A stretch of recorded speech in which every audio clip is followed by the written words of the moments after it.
Bienvenue sur ZON, je suis Z, et aujourd'hui je vous propose de vous en dire un peu plus sur les talk-shows américains. Ce sont des piliers de la télévision outre-Atlantique, mais ça peut être assez flou vu de l'extérieur. Ok, il existe plusieurs types de talk-shows, comme ceux en daytime, c'est-à-dire en journée, en général le matin ou en milieu d'après-midi, comme le plus populaire en ce moment, The Ellen DeGeneres Show. Et il y a aussi les talk-shows des chaînes du câble, souvent plus axés comédie politique ou actualité. Mais ce qui va nous intéresser aujourd'hui, c'est l'institution que sont les late night talk shows.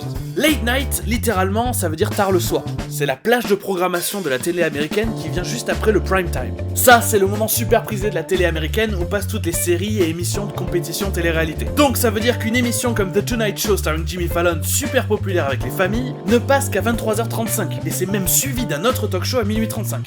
Ces late night talk shows sont surtout connus pour une chose particulière qui va nous intéresser aujourd'hui, leur format. Chaque jour, ce sont à quelque chose près les 5 mêmes étapes. Dès le départ, vous allez souvent voir un cold open, un début à froid, c'est-à-dire un sketch avec le présentateur de l'émission pour se mettre direct dans l'ambiance, avant de découvrir le générique de l'émission.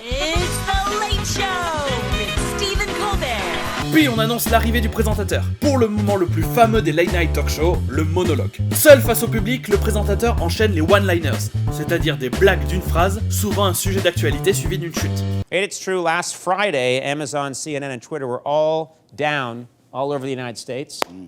It's a chilling day that will one day be known in history as Productive Friday.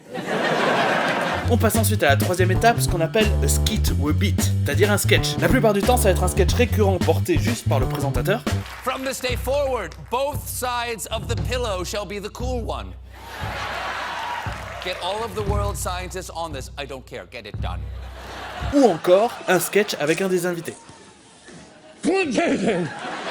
Puis on passe aux interviews. La plupart du temps, il va y avoir 2 invités. En général, le premier est une célébrité bien plus connue que la deuxième. Et on termine avec le musical act, c'est-à-dire un groupe ou un chanteur qui vient jouer un de ses morceaux. Et comme c'était plus à la mode dans les années 80-90, un comédien qui fait du stand-up. Et donc tout ça, ça se fait devant un public et 5 fois par semaine. Vous avez aussi d'autres traditions comme le studio band, le groupe de l'émission qui va jouer toutes les musiques de transition, des sketchs plateaux et du générique. Puis on a le sidekick, la personne qui va annoncer l'arrivée du présentateur chaque soirée et qui va permettre au présentateur de faire rebondir certaines blagues lors du monologue ou des sketchs et qui reste pas loin lors des interviews au cas où on aurait besoin de lui.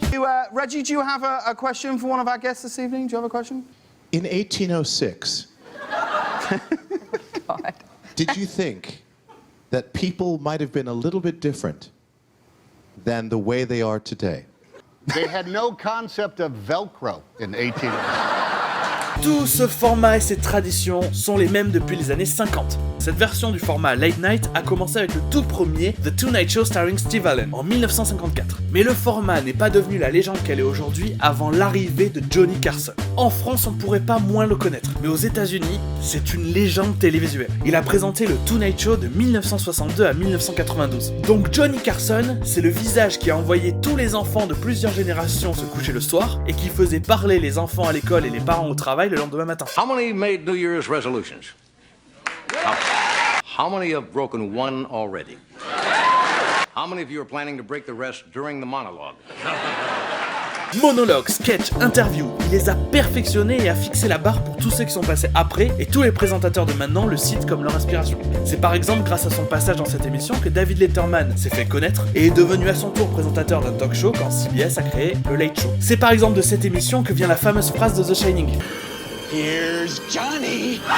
C'est comme ça que le sidekick de Johnny Carson, Ed McMahon, le présentait au début de chaque émission depuis la toute première. And now, ladies and gentlemen, here's Johnny. Voilà, c'était un petit résumé des late night talk shows aux États-Unis.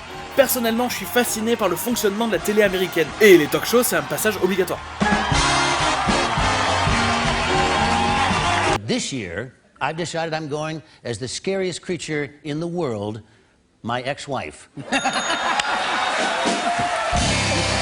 Et merci à tous d'avoir suivi cet épisode. Je sortirai un petit complément de cette vidéo dans les jours à venir, mais pour le prochain épisode de ZON, je vous dis à la semaine prochaine.